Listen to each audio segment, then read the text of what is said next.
Hey, welcome. Chris here from Videomaker. We're in San Diego testing out the Canon 6D Mark II, and we want to show you our test footage along with tell you all the specs about the camera in this pre-review of the Canon 6D Mark II.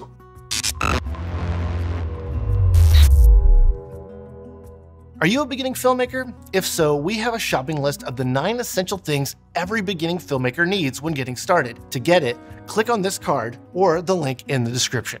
Here's the specs before we jump into what we think of it and watching our test footage. First things first, full frame, 2.4 megapixel CMOS sensor. It is a new sensor. This is not from any other Canon camera. It has a dual pixel AF and now includes right and left eye select along with human and animal tracking. It now includes planes and trains as well. It has dual UHS 2 card slots, so you can have affordable media and an abundance of them. It has a 3.69 million dot OLED EVF, and it has a 3-inch 1.62 million dot rear screen, which we did find was bright enough to compete with the sun. It shoots 6K internally. It oversamples it internally to 4K up to 4K 60, or if you want to go out the HDMI, you can get 10 or 12-bit 6K to like an Atomos Ninja 5 Plus and capture it in ProRes RAW. Now you can shoot up to HD in 180 frames per second, and it has a headphone and mic jack.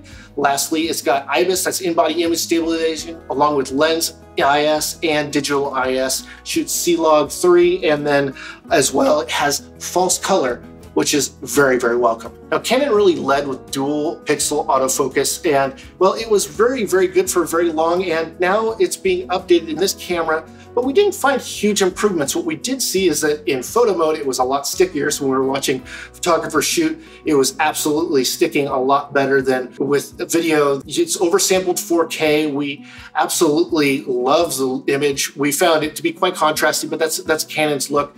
And we were shooting in a lot of contrasty situations. What we didn't like is really how the HD looked. It is okay, and I guess if you need HD, that's fine, but it definitely, I would shoot 4K and even downsample myself to HD if I was gonna be producing in HD. But it's really nice because you can shoot up to 60 frames per second in 4K. I'd say let's shoot 60 frames all the time, and we did, and we didn't have any overheating problems or any issues. We talked to some of the other videographers on this trip, and of course, they also had the same experience, so no overheating while it was shooting, and really the idea, just shoot 60 and then you have slow-mo if you want it. Otherwise, just render it out at the end as like 23:976 or 24 frames. About the only photo shooting we did was shooting time-lapse. So we shot a few time lapses, and really getting a time-lapse right is more about getting your settings right for the subject matter, but it has an internal intervalometer, and you're able to really easily do some nice time-lapse with this camera. Now you can see here, this is a shot in C-Log, and you can see the dynamic range is really nice. Definitely, if you are going to be doing any grading, shooting in C-Log is going to get you that extra dynamic range and really help with how contrasty your shot might be if you're in a situation that needs to deal with that. So Canon is not really known for having really great low light capabilities. However, we wanted to test it to see really at what ISO noise started to introduce in the picture, and then really what you shouldn't shoot up to. And we were really surprised. Really, there wasn't much noise, if at all the way up to 12,800 ISO.